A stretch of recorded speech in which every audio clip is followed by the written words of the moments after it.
Heaves it along the near sideline, has a man down there, and it's caught! Touchdown, Madison Academy! More local coverage you can't get anywhere else. Now, I'm sure your next question is how many reps is he getting, and who's he splitting time with, and who's he competing with, and what team's he on, and where's he at on the depth chart, none of which we have an answer for. We are your home of ESPN Radio, 97.7 ESPN The Zone. WCZN, Union Grove, Huntsville, Alabama. 97.7 ESPN The Zone. This is SportsCenter. I'm Doug Brown. ESPN's Adam Schefter reports the Cowboys reach a deal with offensive lineman Terrence Steele. He'll get a 5-year extension worth almost $87 million. No deal yet for the Chiefs and defensive lineman Chris Jones. But our Jeremy Fowler says there may be some hope. I'm told that they've had good communication this week, which is at least a positive. That's better than it's been in the previous weeks where it was pretty quiet. And so the Chiefs are trying, but they got a gap to bridge here, and you got a kickoff in just a few days. So him playing week 1 seems like a mild surprise at this point. But they're trying to chip away at it. They just have to get closer to that $30 million range, that Aaron Donald range, at least closer to that than the rest of the defensive tackle market. Jeremy Fowler. More college football today on the last Sunday before the start of the NFL season. Number 18 Oregon State plays at San Jose State, and at 7:30 Eastern on ABC, a top 10 matchup. 5th-ranked LSU meets number 8 Florida State in Orlando. At the FIBA World Cup today, Lithuania beats Team USA 110-104.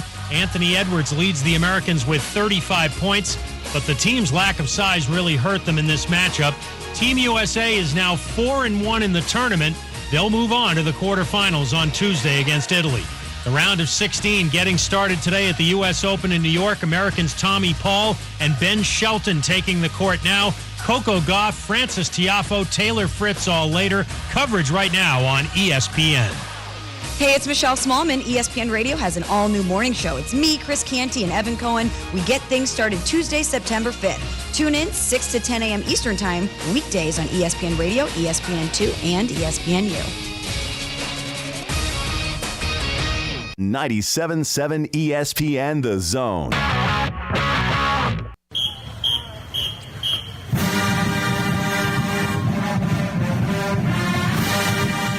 Welcome to the Bama Recap Show, presented by Freedom Marine Center.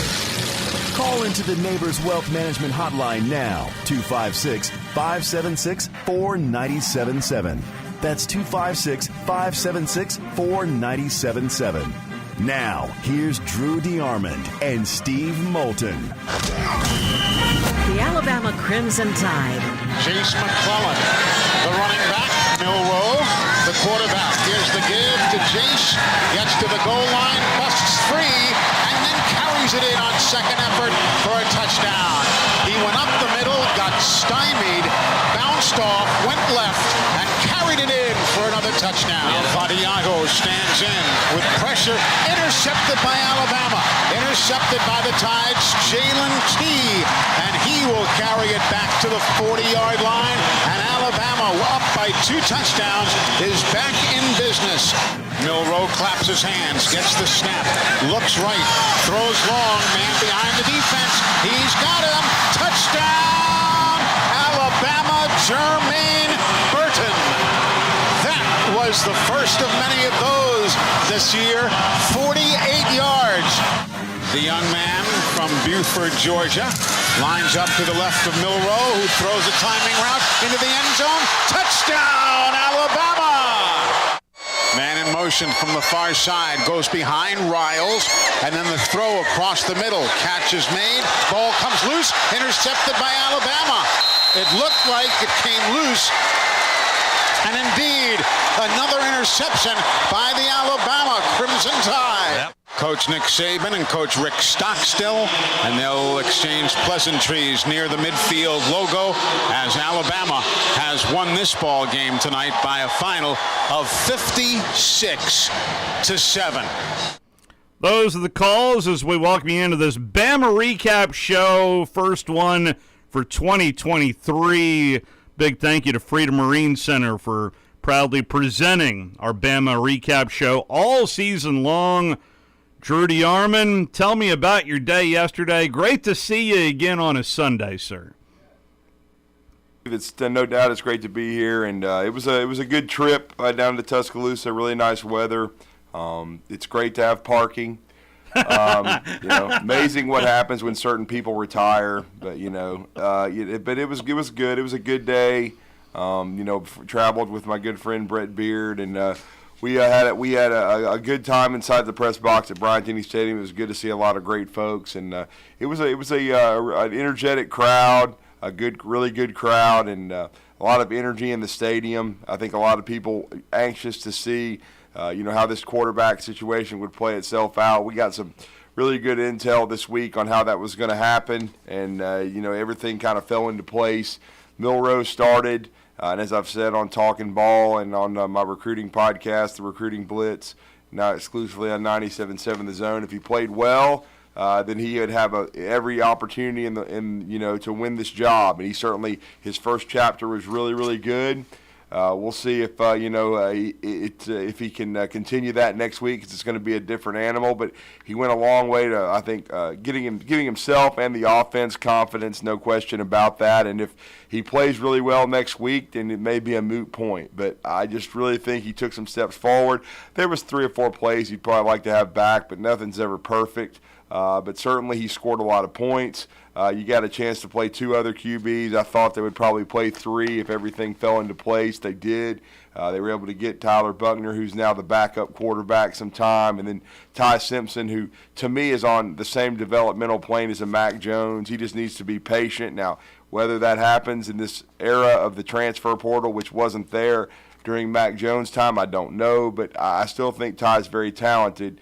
But Rome wasn't built in a day, and it's taken 2+ years for Milroe to wait and get an opportunity. He certainly has gotten that now, and then Alabama now has an experienced guy in Tyler Buckner, who's a veteran, who's played on a big stage at Notre Dame, and should Milroe run into some injury issues or potentially maybe be a little off, you've got a guy maybe behind him who can run this offense and potentially still do a nice job. And the thing I started harkening back. Of course, I should have asked Kirk McNair. He was in front of me at one point in the press box, and when we were having some sustenance, I should have asked him, like, hey, Kirk, or even in the media room afterwards when we wrapped up. Look, you probably know this off the top of your head, but is the last time 3 different Alabama quarterbacks scored rushing touchdowns in the Wishbone era?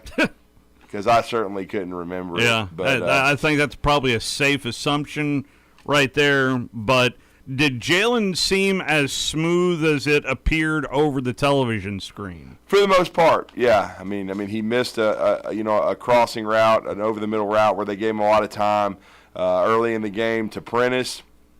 And then on a 3rd down, he missed Benson.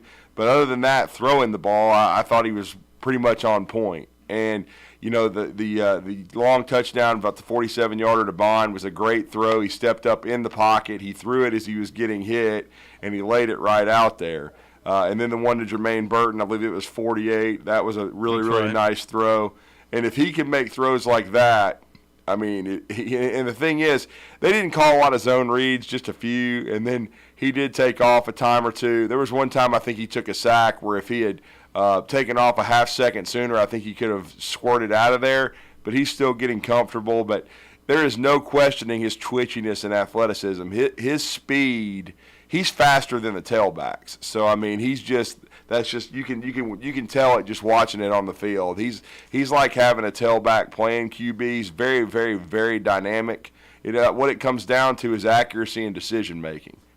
And there was another play that I think he left on the field, and thank goodness he didn't get injured, because he took a horse collar, and if he had, on the zone read, if he had given it to Jace, I think he would have been off to the races, but he kept it. That was the decision he made, and he took a hard hit, and you want him to stay healthy. It shook him up a little bit, but he shook it off. He was okay, but again, there's enough things to work on, but I mean, you can't complain. 13 of 18, 194, 3 touchdowns. Efficient. No turnovers. Yes. And really he only threw one ball, I thought into harm's way potentially. I believe that was in the second half to Ja'Cory Brooks.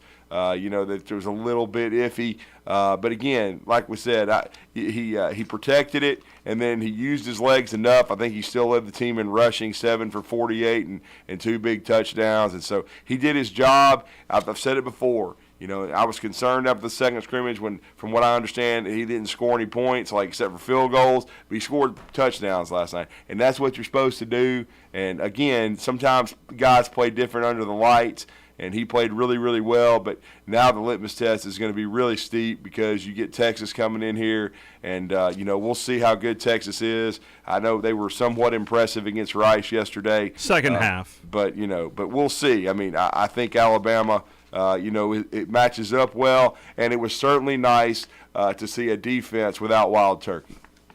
Well, I did want to get to that, but I first wanted to get to last year, penalties were an issue. There is no doubt about that, and it was nice to see a clean game for the most part, only 2 penalties called on the Crimson Tide yesterday. And I don't think none of them were on offense. Correct. So the execution offensively was much better, especially in the offensive line. And again, I had some people tweeting at me because they didn't rush for 250 to 300 yards, and they didn't get enough movement. They averaged 5 yards per carry. Well, was it O-line questions or? Yes, I had a gentleman tell me after the game they looked just like last year. Well, what? Hey, Steve, hey. You'd be proud of me.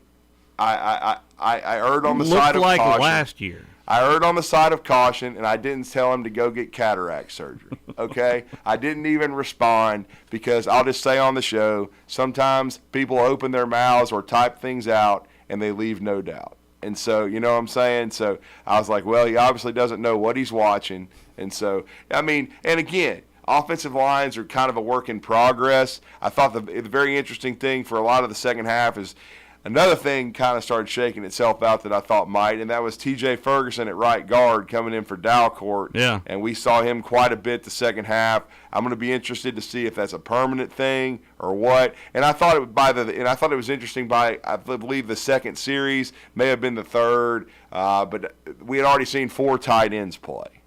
And I would have lost this bet. First offensive snap, the only tight end in the game was Danny Lewis Jr. And so, but you never know. Yeah, but I just think they're interchangeable. I mean, C.J. Dupree caught a pass. We saw Nye Black make an explosive play. Sure did. And then they used Oots. And then in the second half, Miles Kitzelman got in. So they played 5 tight ends. So I thought that was important, and I think all of them can play a role. And like Coach Saban said after the game, there's been times in the last few years we had to use an offensive tackle. We all know, give a shout-out to my man from Bob Jones, Kendall Randolph, that's right, to get what we needed out of the tight end position. But I think they like the group better right now, and I think Joe Cox, shout-out to your dog, that I think he's done a nice job of developing. There's some other issues position there in Athens that I'm going to sidebar that because this is the Bama Recap Show presented by Freedom Marine Center. Coach Saban on that tight end room that Drew DeArmond is speaking of. So the tight ends, I thought the tight ends did okay. I think we have better tight ends on our team than we've had in the past. CJ gives us something we haven't had, which is a good, strong, solid blocker at Y. Amari is a really good pass receiver, made a really nice catch down the middle today. He's improved his blocking. Danny is a good blocker and a good Y. Robbie Oots is kind of a H-back, old-fashioned fullback type of guy that can do certain things really well. So that group is, I think, much better than we've had in the last couple of years. I mean, we've had to play an offensive tackle at tight end to be able to do some of the things that we're doing now. So I'm pleased with the progress that group has made, and, hopefully that'll help us in the future. It's hard to run the ball in the perimeter when you don't have guys that can block a tight end. And, we've got power at tackle, so, hopefully we can continue to improve on how effectively we can run the ball as well because of those 2 things, including the tight ends. That is Nick Saban on the tight end room. This is live, by the way. It's 11:14 here on a Sunday morning. We are talking Bama football, and we're going to do it each and every week, including the bye week, by the way. We will be on here Sunday mornings at 11 a.m. from 11 to noon, usually walking you up to Atlanta Falcon football, but we are focused on how Alabama looked, what they need to improve upon. There is certainly a lot of people that are going to invade Tuscaloosa next weekend, but we will get to Texas here in a moment. But we did want to talk more about this 56-7 win. The final numbers, in case you did not see them: Jalen Milroe, 13 of 18, 194, 3 touchdowns, as Drew mentioned, 0 interceptions. Your leading rusher, I just told you his name, Jalen Milroe, 7 carries, 48 yards, 2 touchdowns. And Drew, making a little history, did Jalen Milroe, rushing and throwing. Yeah, he did. He accounted for 5 TDs. I'll be honest with you. The last kind of performance from a quarterback where he basically was nearly the entire offense, or the majority of it, I'd say 80%, because they did make some explosive plays from other skill guys, but he threw them the football, was probably Tyler Watts against South Kakalaki. Back in the Lou Holtz days. And really enjoyed hearing Tyler on the broadcast. Yeah, and I think Tyler's found his niche. I think he's going to do a great job. I don't know about that play-by-play guy. I'm only listen, it was great to hear Eli last night. Yeah, it really was, man. And great to have Eli back. Glad he's healthy. And, this is going to mean a lot to Tyler. I mean, he grew up in Alabama. He's from Pelham. I think if he had known, earlier in, a few years ago, he was going to get this opportunity, I think he would have been ecstatic. And it's probably something that he, certainly he wanted, and he's been working for the Crimson Tide Sports Network in other roles. But you never know if the timing is going to be right. So I know it meant a lot to him to be behind the mic last night. I think he's just going to continue to get better, and I think he did a great job. And like I spoke with him briefly yesterday, and I just told him to let it rip. Be yourself. He's a really knowledgeable football guy, and he was a really good player at Alabama. I see some of the same skills in Tyler Buckner that I saw in Tyler, except for Buckner is a little shiftier and Tyler is sturdy. Because I'm going to be honest with you, I sometimes forget how big Tyler Watts really is, because he could do you some misery, because he was. As he was standing near me yesterday, I was like, wow, this dude's like a legit 6'3", probably 230. You're not a small guy either. And that's what I'm saying. So I'm like, this dude, he would have been hard to tackle. And so I just think overall, but he probably enjoyed watching the quarterbacks make plays with their feet. All 3 of them can do so. We saw Ty Simpson get a rushing touchdown. And the biggest thing, too, besides, I want to say, the second offensive play from scrimmage, I think that was the only negative play they had trying to run the football, which was, I think, a 3-yard loss to Jace McClellan. But, Milroe did a nice job making a big throw on 3rd down to Bond. And Bond had kind of a breakout game. And I tell you what, it was very impressive hearing, from Jalen Milroe after the game. I thought he sounded outstanding. And another guy, I know I've been telling you this from what I've been hearing out of camp, but we had a chance to sit down for about 4 minutes with Jermaine Burton, and that was very eye-opening as well. And I think Burton is very comfortable in his own skin, along with Milroe. Let's hear from Jalen Milroe and Drew DeArmond. This is post-game last night. Hey, guys. How did you feel overall about how you played, Jalen?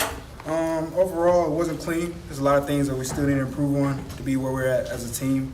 We just want to get 1% better. So we want to enjoy the win. They were a tough opponent, so we're going to take this a 24-hour rule, like we say here, enjoy the win. No matter what, we got the win. So we want to enjoy it and move on. How do you feel about your performance? Overall, I need to get better. I need to be better as a leader. I need to be better overall at what I'm doing. I just want to continue to build and be the best version of myself when I take the field. So there's some things that I'm going to look at with the coaching staff and my teammates to look at some things I need to improve on. So for sure I got to get some things improved. What was going through your mind during that first touchdown? Play breaks down, you score a touchdown. Honestly, it was all set up by my team. I was fortunate to pick the ball up and make a play with it, but it was all with the other 10 guys on the field that helped me get into the end zone. You worked on that deep ball a lot on the offseason. I know when it came to fruition tonight. How much of that do you want to be part of your game moving forward? Like I said, every element of my game I want to improve on. It's not one specific thing that I want to improve on. But that element of my game has to be there so we can push and succeed throughout the year. When did you find out you were going to get the start, and what went through your mind at that moment? It was sometime during the week. I don't remember exactly when, but no matter what, if I was a back or what, I still need to improve and build. So honestly, the whole room as a whole, we push each other. We build our chemistry together, our relationship. So I'm proud of every guy. That goes for Dylan, that goes for Eli, that goes for Tyler, the whole room as a whole. So, Coach has talked about a guy taking the job, not waiting for it to come to him, being the first guy out. Did you have that mentality that I'm not going to let somebody come in here and take the job from me? Not necessarily. I was just worrying about getting 1% better each and every day. No matter who's on the field, they're QB1. So I just want to be the best teammate I can and root for every guy that was on the field. No matter who it is, I just want to be the best teammate I can. Jalen, what have you done to grow specifically as a leader? How do you think you have grown in that area? Understanding my teammates, that's the key. When I'm on the field, I want the guys around me to trust me and know that, when I'm at quarterback, they can trust me and believe in me. But honestly, I believe that it comes down to chemistry with your teammates and knowing each guy on the team. Is that something you work on off the field too? Honestly, yes, sir. Jalen, how did that play on the first drive where Isaiah Bond kind of lowered his shoulder set the tone for the physicality the offense wants to have this year? That's Alabama football right there. What do you think about Amari Knoblack and his development? I love him. Number one, how he approach practice. You can really see it in the guy, how he approach practices, just how he just grown overall with the time we had in the off season. Just him being hungry, him hitting me up, saying, hey, let's go watch some film, hey, let's go run routes. I think that's key, and it factors into what happened today. So how would you grade your own performance? I let my coaches do that for me, but I know that I'm not where I want to be at. What's the biggest thing you need to improve? Overall, my whole game. Like I said, we want to take it 24-hour rule, enjoy the win, because that was a tough opponent. That was a tough opponent, and it took a lot of preparation going into the week, each and every day, trying to build. So I'm going to enjoy the win, but overall, I want to improve. What's the thing you think you did best today? Next play mentality. No matter what happened, positive, negative, next play. I was going to get a next play, so that was my key for every drive that we had. This play's going to be against Texas. What's that going to mean to you personally if you can go out there and be the starting quarterback against Longhorns? Honestly, just another opponent on the schedule. Just day by day, trying to improve. And Saturday is our success on that day is going to come from our preparation throughout the week. So no matter what opponent it is, we're just going to take it one day at a time. How big was it for the offense as a whole to come out and be turnover-free this first game? That was key. When we go into preparation for every week, that's some things that we talk about as a unit.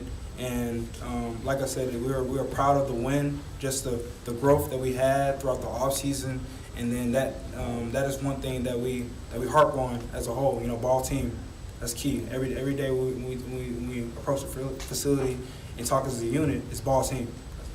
And you're beginning your third year here. You've been learning. What's the biggest thing in 2 years that you learned from Bryce as you prepared yourself for this? I think his leadership and knowing that it takes all 11 guys to be successful. And then the also thing that Bryce had was how poised he was, calm, cool, and collected. I think that's the biggest thing of playing the position, the quarterback position, is being calm, cool, and collected. And Bryce has all elements to every part of his game that allows him to succeed. You're a Texas guy. If you take the field as the starter this Saturday against Texas, is it going to mean a little more for you? No, I'm just going to take it one. It's just another game on the schedule. No matter who's in the game, it's just going to be a great moment just to be blessed. You're just blessed to play the game. No matter who it is, I'm blessed to play the game. Just like today, first thing I did was, be appreciative to be able to play football. Joe, do you have any Texas fans in your extended family? Yeah. All right, two more. About your immediate family. Yep. So there are going to be some ground rules of like, hey, only Alabama stuff if you're coming to the game? I don't know yet. Did you have a Vince Young jersey growing up? I did. All right, last one. What was the biggest thing that you had to improve on when you reviewed last year? Like, what did you have to get better at this year? I think the biggest thing, just looking in the mirror, just constantly wanting to improve. And that's key for every person that try to be successful, trying to look in the mirror and try to build every day. That was the biggest thing I did, look in the mirror and look at my, everything that I can try to improve on as a whole. So that was the key. All right, thank you, Jim. A Vince Young reference there. Well, don't forget he was committed to Texas before he flipped to the other side of the force. I really thought you were going to go there because everybody. It's amazing how post-game. By the way, I do have some audio from Sarkisian, who was asked about his next opponent. I'll have that for you as well. But I did want to play Jermaine Burton, and we'll hear the Coke bottle reference once again reared its ugly head down in Tuscaloosa. Those hypothetical questions. Bama Recap Show presented by Freedom Marine Center. We will be right back.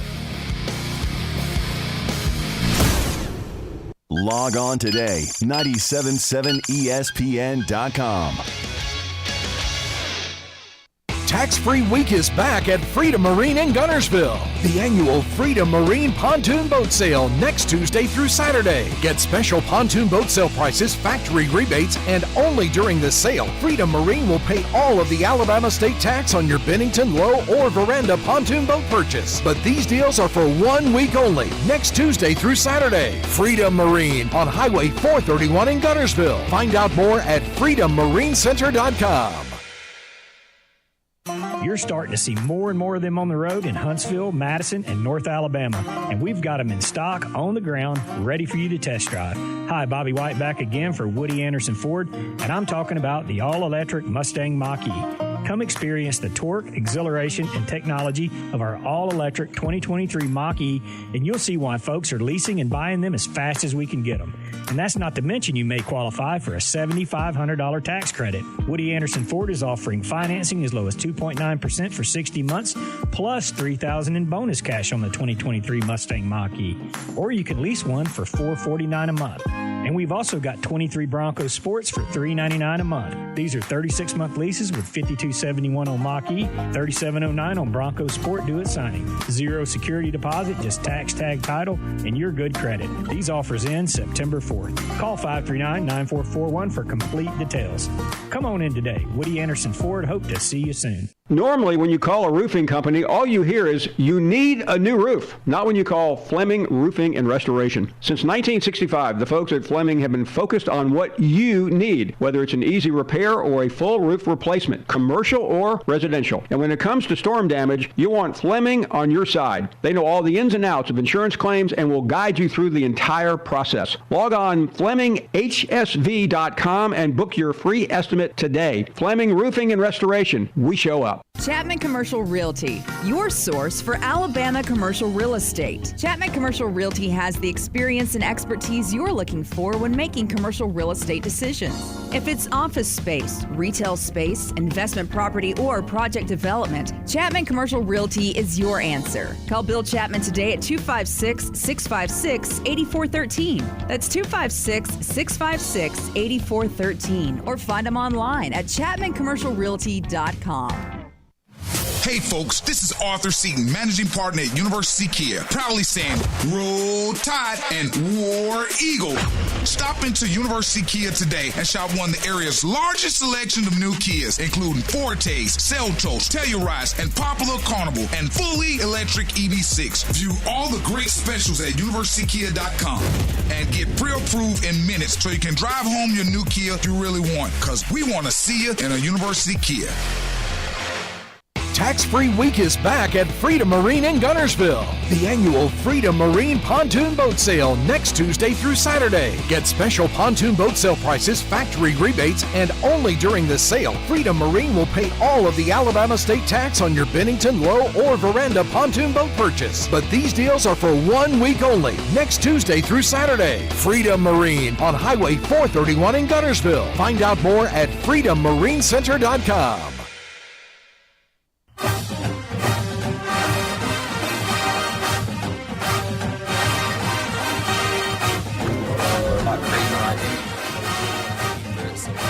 This is Jermaine Burton. We work on it. We work on over the shoulder buddy catches. You know, having a receiver stand next to you and playing with your hands as the ball come over top. So we really worked on everything that we're really trying to become. So I'm just happy it can show. Have you seen from the tight ends that that's play? I mean, that's just lining up wide and slot? Yeah, I feel like all of our tight ends have been really great for us, and one thing I am proud of them on is their communication. They've gotten extremely good on communication, you know, letting the outside receiver know if he's on the ball or not, or, you know, whether to stay on him man and don't have to come and MD him to get the safety. I feel like when you have good connection between the tight end and receivers, then, you know, it really is more of a fluid game, because there can be so many, it can really be a lot of problems when, you know, the connection is bad, or telling who's on or off, and it could cause flags. And so I really proud of those guys for handling everything well. With this being your senior year, do you feel it's kind of a sense of urgency to finish strong? Because you finished strong last year going into this season, but you've been hearing a lot of buzz about how good a camp you had. Is there kind of a sense of urgency for you? You know, pretty much my sense of urgency is really, what kind of leader can I be to these guys and going out? You know, at the end of the day, everybody wants to have a great breakout any kind of season, but, you know, whatever's best for the team I feel like is better, and I feel like it's better for me to be a leader to these guys, because at the end of the day, after this year, I won't be here, so I want to leave an impression on these guys, and, you know, and leave a good impression and be a good leader to them and really show them that, you know, anything is possible. So I really just look forward to being a leader to the young guys and having them step up. What did you and Holman kind of talk about when you sat down and you decided to come back? Because everybody has a decision whether they want to come back for their last year. What did you guys sit down and kind of talk about that you need to improve on? Pretty much, I kind of took initiative into wanting to come back from my senior year. I wasn't really, you know, it wasn't really talent or anything that had to do with anything like that. I just really wanted to mature. You know, I really wanted to mature into a leader.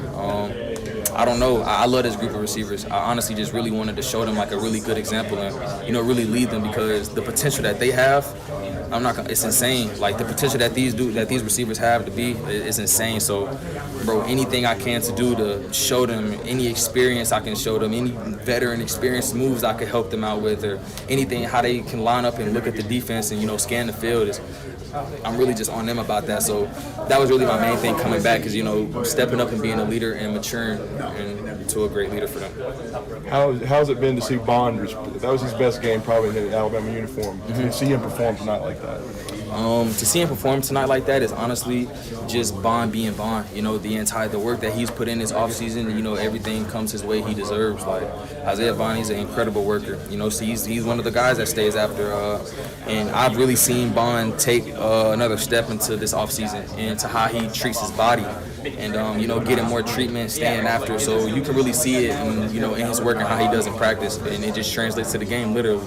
Kind of building off that question, that first drive when he kind of lowered his shoulder with the defender, how did that kind of set the tone of physicality y'all kind of want to have as receivers and an offense as a whole? That literally explains it right there. I'm happy you said that, because I was so proud to see him do that, because Bond, that's his mindset. So, like, you will see that's not going to be the last time you see him do it. I'm saying it might not, even if it doesn't play out like that, you're still going to see Bond play bigger than what he is, because that's how he feels and that's how he really wants to portray himself. He knows he's a smaller guy, but he knows he wants to carry an edge with him. So and I've literally seen him carry it throughout in practice. You know, he's been way more physical in practice, and to see it just translate to the game, it's just honestly, like, I love it. It's an art to it, because when you see a guy working on something so much in practice and you see him get in the game and just lower his shoulder on somebody, it's like, you know, he really means it. So it was great. I love that. That was probably my favorite part of the game. I'm not gonna lie. Is that physical mentality something that's team-wide, offense-wide, receiver-wide, something y'all focused on this year? Yeah, we definitely, you know, we want to focus on being more physical, and you know, we want to be more of a physical threat. We want to put hands on dudes, and you know, just on crack blocks or MDM going to get the safety. We really want them to feel us, and yeah, Bond is hilarious. That's good. Thanks, man. Wow, I can see why. That was Jermaine Burton. For those of us just joining us, this is the Bama Recap Show presented by Freedom Marine Center. By the way, Freedom Marine Center's tax-free week is starting on Tuesday for all pontoon boats. Freedom Marine Center is going to pay the Alabama state taxes this week and this week only, so that's on top of the factory rebates over there at Freedom Marine Center. I understand why you wanted me to hear Jermaine Burton. That was a mature, grown-up Jermaine Burton talking about his teammates, and it's nice to see this Georgia transfer transitioning to a leader. You can hear it in his voice, Drew. I thought so, and I think it's huge. I mean, I think he's headed for a big season. He got limited touches last night, but one of them was an explosive 48 yards. He ended up with 3 catches for 62 yards in that touchdown. I think, if he plays with the edge and intensity but focus as well. With Jermaine, I've always felt like it was focused. And he really just seems settled in now and taking on a leadership role. He can help calm down guys like Bond, who is an extremely explosive kid who got a lot of touches last night and did a nice job. That was another positive that I took about it. I didn't count any drops last night from the receivers. Mm-hmm. No obvious mistakes. Jermaine was targeted 3 times and had 3 catches. So I thought they did a really nice job of getting open, getting separation. Now, I know Texas is going to be a different animal. Certainly. MTSU had a decent amount of experience coming back on the defensive side. They did. They had a good football team. Yeah. I mean, all I heard from Jeff from the Borough was they were coming to win. And, they won one drive. That was basically all they won. 56-7 the final score. I did want to get into the defense with the the old new defensive coordinator there in Kevin Steele, led by some cat by the name of Caleb Downs. 8 tackles, 6 of them solos, including a TFL. Give me your thoughts on Caleb's first impression wearing the crimson uniform. Well, Caleb. He looked really good, and just that good. Right, this is a freshman. Yeah, absolutely. You're gonna go Minka on me already. Yeah, absolutely. Now we'll see if he ends up being as good as the greatest defensive player of the Saban era. But, that's some huge shoes to fill. But for a first game, he looked like a veteran, like he'd been out there his whole career. He's such an incredible tackler, especially in space. He's always in the right place. He pursues really hard. I think he'll eventually make plays on the ball. The only negative that came out defensively last night, Jihad Campbell didn't play. He had a scope. And so already had some intel that he was very likely to be held out. Hopefully he's going to be back for the Longhorns. But, the only other two, Malachi Moore got a little dinged up. But from what we're hearing, he's going to be fine. That Earl Little got a chance to play last night. But the one injury we're waiting to hear is Jalen Key. I think it may have happened right after his interception. I think he's an outstanding talent. He's really, I think, been able to acclimate himself quickly from UAB, so hopefully he's going to be okay. But we saw Christian Story play the majority of the snaps after that. I thought Story did a good job. He's a veteran.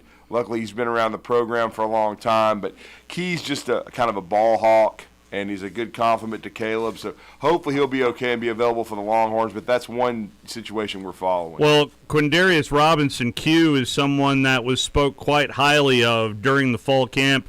And at least I saw flashes of Q and thought I really think that he can play a big role on this defense. Well, they've got 4 guys that I think they're really excited about, and really they've got 8, but I think they've got 4 that they're going to play a lot. And, I had, a media member I really respect tell me last night he didn't see much out of Turner, and I disagreed. I said, well, he didn't get a sack, but if you see the interception that Key got, it was because he hit the quarterback. He had 4 pressures. That's right. That's a lot. Yeah. So he had 2, I think, total tackles, but he had an impact in the game. Because your job is to affect what does Nick the quarterback. Saban say all the time? Affect the quarterback. It's not all about sacks. No. It's just about pressuring and affecting the quarterback. And Coot did a nice job as a backup. Q got the first sack of the year. Quindarius Robinson, a guy that's waited his turn. Braswell had a sack. Braswell played really well. Really, the guys that I think that we're all expecting high-level play, Dallas Turner, I'm like you. I thought his effectiveness was not just in the numbers, but there are certain guys that I'm just expecting. Braswell, but that's why I wanted to mention Q. If you get a little flash out of Q, that makes that linebacker core even that more lethal, True. Well, they had 3 sacks, and as Coach Saban said after the game, they weren't expecting to get a lot because they knew that there was going to be a lot of quick game and quick screens and things of that nature from Rick Stockstill in Middle Tennessee, and they were going to have to tackle well, which they did. I thought they tackled with physicality. But Deontay Lawson had a sack and 7 tackles. I thought he played exceptional at the mic, and he's moved from the will to the mic. Coach Saban said he's really taken well to it. Very exceptionally talented young man as a redshirt sophomore. And then I thought, Trez Marshall was solid. He was in the place of Jihad. He, of course, is the transfer from Georgia, who knows the scheme very, very well. He's usually always going to be in the right place, kind of like a Jalen Moody. Hopefully he'll be able to stay healthy. Moody had some issues staying on the field last year. He got banged up. But I think overall, when you look at it, another surprise for me, and he's always been talented, but he had a big strip and fumble recovery last night and 5 tackles. He was flying all over the place, was Kendrick Blackshire. I mean, Blackshire got a chance to play quite a bit, especially with Jihad being out. Yeah. He took advantage of it. I thought he played well. He gives them another option there in the middle linebacker room. Justin Jefferson got to play a little bit. I know that was something Coach Steele was concerned about when camp started. He felt like they needed to develop some depth at the middle backer spot, and I think they're starting to do that. And so I thought the linebacker core as a whole just really brought the wood, and I thought they played really well. And, again, they've got Keanu Kook, Q-Rob, behind Dallas Turner, certainly, and Braswell. So they've got 4 guys that they rotated last night that I think played well, and they've got some other young players that are going to come on. Is your main man still Jaheim Otis? How did he look? Oh, Jaheim had 3 tackles, and he had one big time. As I turned to Brett Beard when a running back got engulfed and got knocked backwards. I was like, that's the play I was hoping you were going to mention if you didn't. That was my man Otis. Yeah. Because there was one where I looked at him and I thought you were saying the same thing I was. My main man, Jaheim Otis. Yeah, Otis knocked him backwards, and I thought there was more of that. I thought the run defense, there was a couple of issues where they didn't fit it real well, but, it didn't happen often. And they didn't give up explosive plays. They looked like they were. This is what I called into a radio show on my way home in the wee hours to help out a friend of mine in Tuscaloosa and another guy you're very familiar with, fellow Huntsville High grad Matt Coulter. There you go.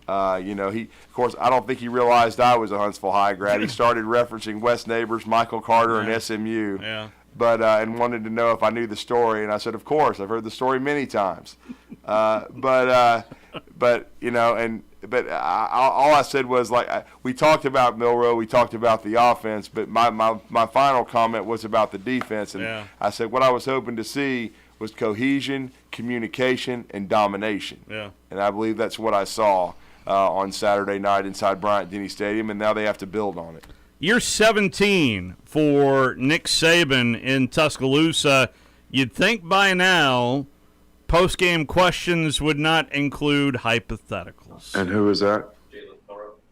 Jalen Milroe, positive performance, how they'll help him build. So you're asking me to speculate, and I answer a hypothetical question about how some guy's going to perform in the future? I don't really know.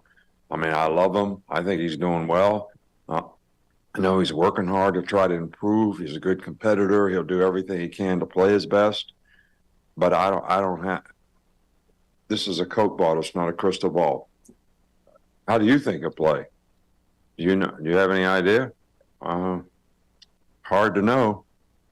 It's what we all strive for, though. I mean, we want everybody to play well, and we're going to try to prepare them the best way we can.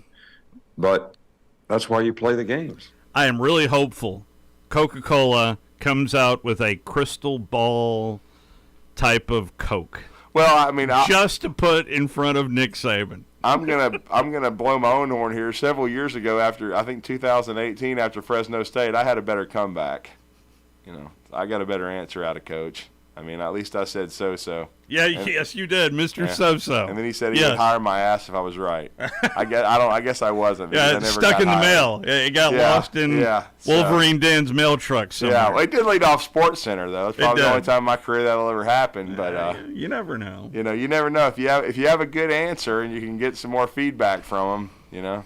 Yeah. I mean, but again, I think Milroe played well, but it's one game, one chapter, and you're going to continue to be evaluated. And I think that Buckner is getting better, and I think that's why he's gone from 4 to 2 in just a matter of 2.5 weeks or so. And he's, remember, only been there since late April. That's right, did not go through spring. And Milroe had an interesting comment about everybody's QB1 when they're in there, and so you got to keep competing.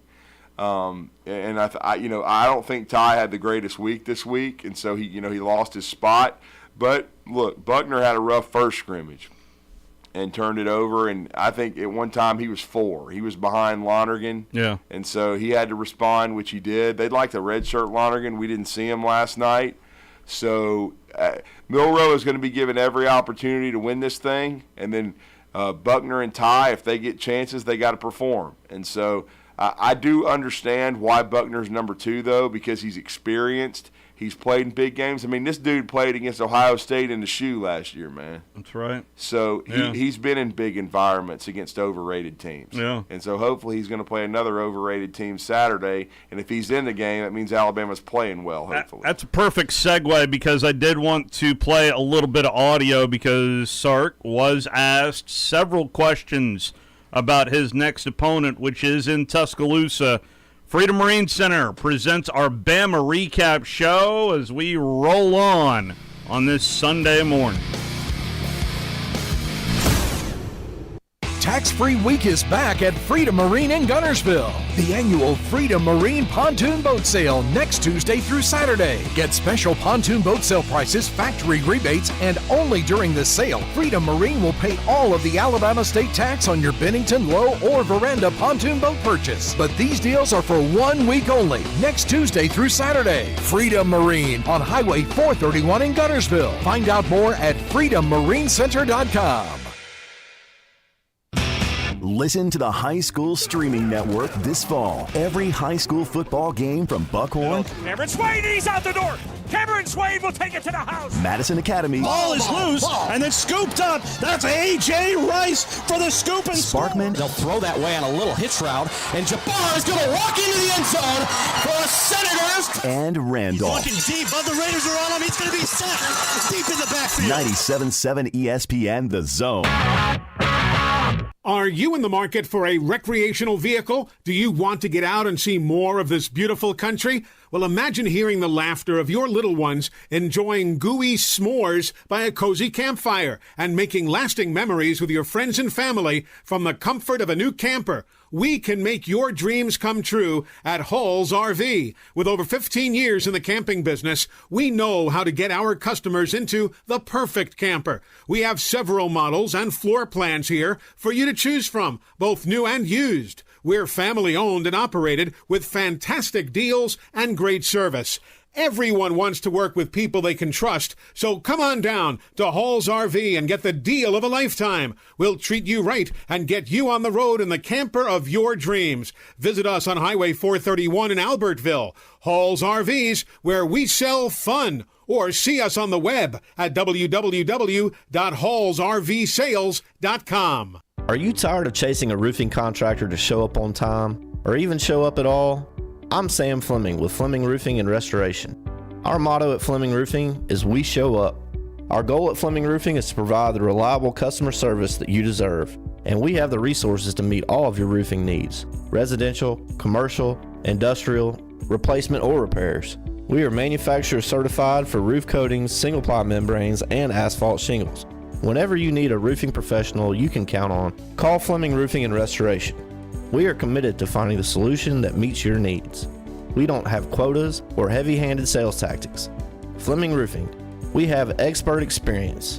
We show up. Free estimates, residential, commercial, industrial, replacement, or repairs. Check us out at FlemingHSV.com. FlemingHSV.com. When you need a quick response, it's Fleming Roofing and Restoration. We show up. You're starting to see more and more of them on the road in Huntsville, Madison, and North Alabama. And we've got them in stock, on the ground, ready for you to test drive. Hi, Bobby White back again for Woody Anderson Ford, and I'm talking about the all-electric Mustang Mach-E. Come experience the torque, exhilaration, and technology of our all-electric 2023 Mach-E, and you'll see why folks are leasing and buying them as fast as we can get them. And that's not to mention you may qualify for a $7,500 tax credit. Woody Anderson Ford is offering financing as low as 2.9% for 60 months, plus $3,000 in bonus cash on the 2023 Mustang Mach-E. Or you can lease one for $449 a month. And And we've also got 23 Bronco Sports for $399 a month. These are 36-month leases with $52.71 on Mach-E, $37.09 on Bronco Sport due at signing. Zero security deposit, just tax tag title, and your good credit. These offers end September 4th. Call 539-9441 for complete details. Come on in today. Woody Anderson Ford, hope to see you soon. At Bryant Bank, we recognize your time is valuable, and easy, secure access to your finances is essential. That's why we provide the financial tools you need to manage your money on the go and make life a bit easier. At Bryant Bank, we're here to help with instant debit cards, Apple Pay, person-to-person payments, and more. Bryant bankers want to show you how beneficial our digital banking services can be. Learn more at bryantbank.com. Bryant Bank. Live legendary. Member FDIC. Tax-free week is back at Freedom Marine in Gunnersville. The annual Freedom Marine Pontoon Boat Sale next Tuesday through Saturday. Get special pontoon boat sale prices, factory rebates, and only during this sale, Freedom Marine will pay all of the Alabama state tax on your Bennington, Low, or Veranda pontoon boat purchase. But these deals are for 1 week only, next Tuesday through Saturday. Freedom Marine on Highway 431 in Gunnersville. Find out more at freedommarincenter.com.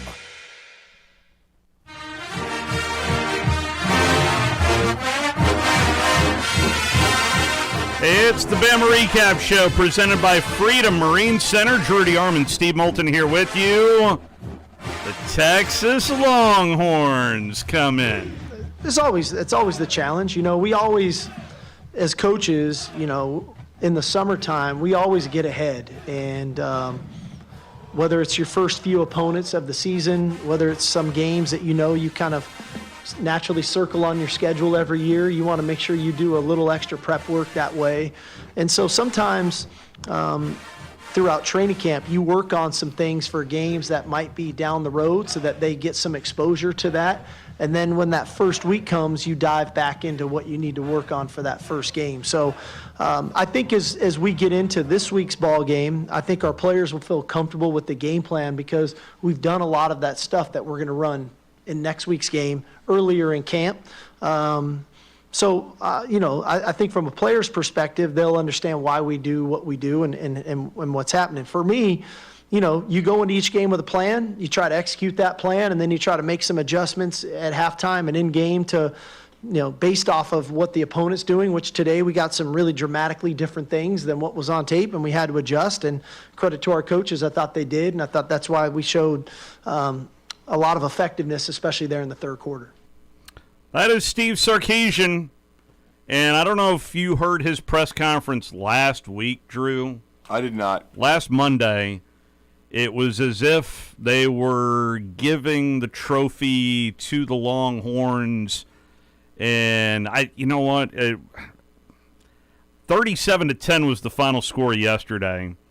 I'm going to try to bring up a little bit of what Coach Sarkisian had to say from last week. I played one audio bite for West Neighbors during the drive, and it was eye-opening. It really was. Of just it surprised me, Drew. Listen, I know Texas fans are passionate.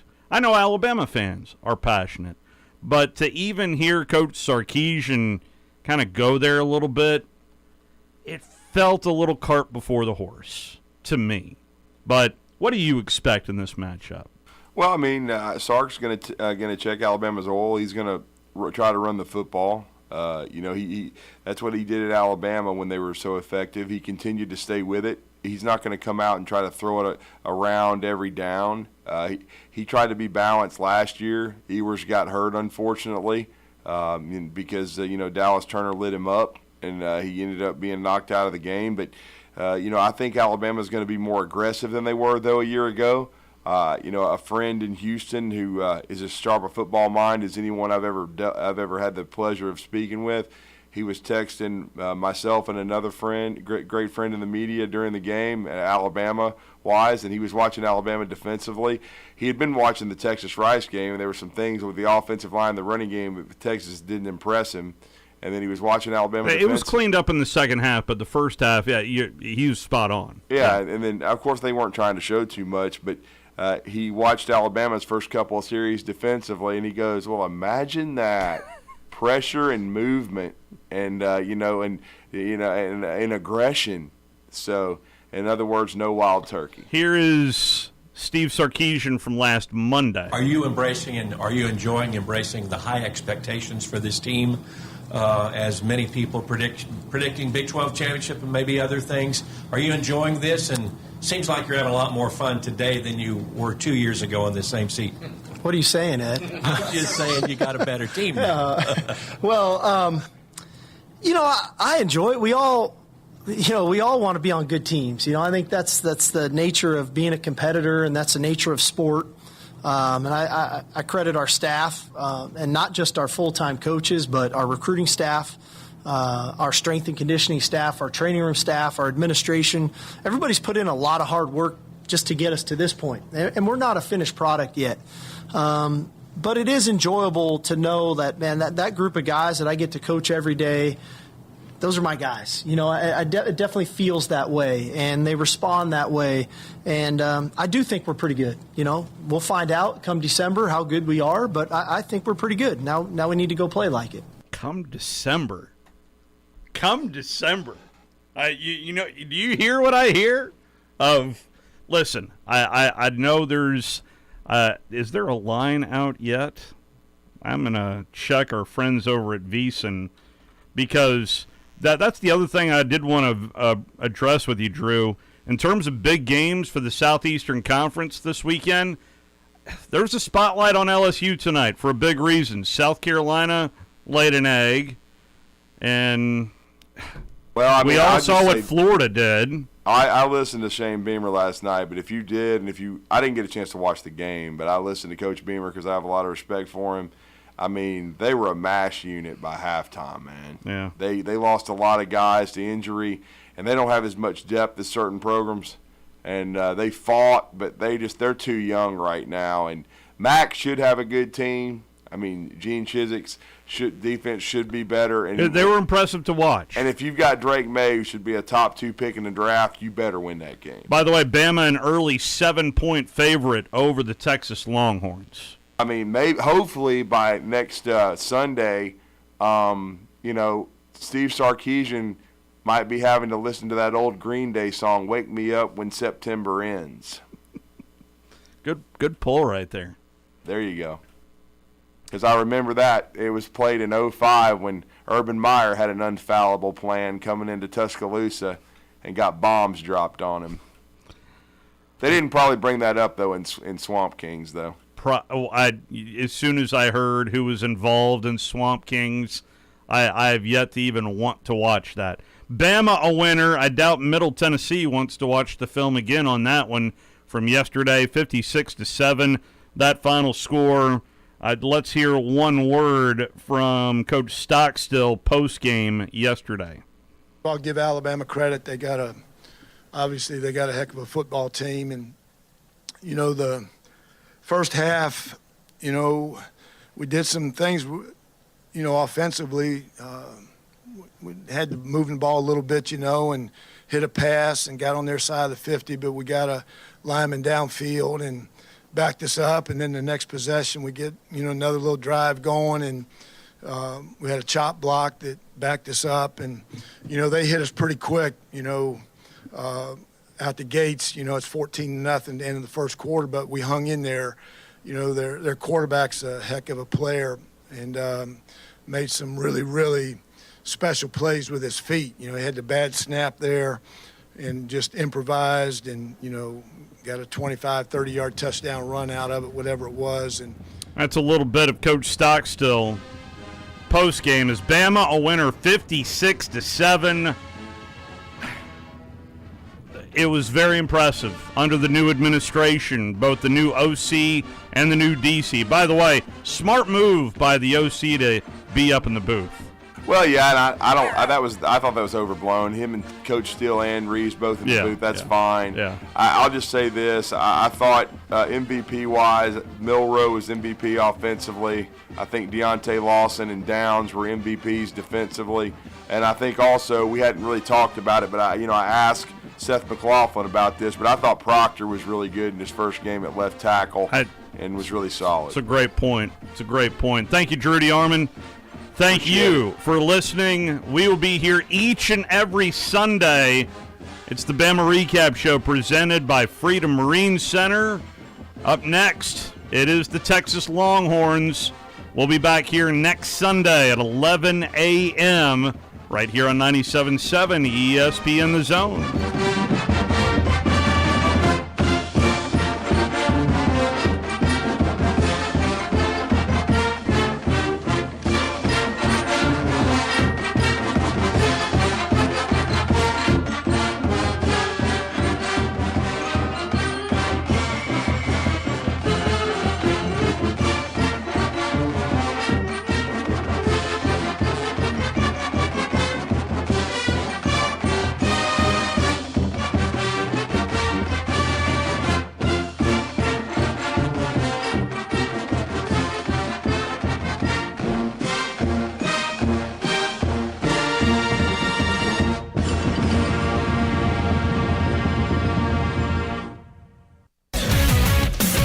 WZZN, Union Grove, Huntsville, Alabama.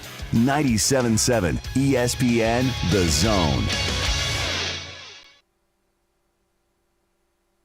This is SportsCenter. I'm Nick DeLuca. Dallas getting another deal done. ESPN's Adam Schefter reporting the Cowboys and right tackle Terrence Steele have agreed on a 5-year contract extension worth almost $87 million, includes $50 million guaranteed. Chiefs defensive tackle Chris Jones still looking for an extension. ESPN's Jeremy Fowler says there has been some progress. I'm told that they've had good communication this week, which is at least a positive. That's better than it's been in the previous weeks where it was pretty quiet. And so the Chiefs are trying, but they got a gap to bridge here, and you got a kickoff in just a few days. So him playing week 1 seems like a mild surprise at this point, but they're trying to chip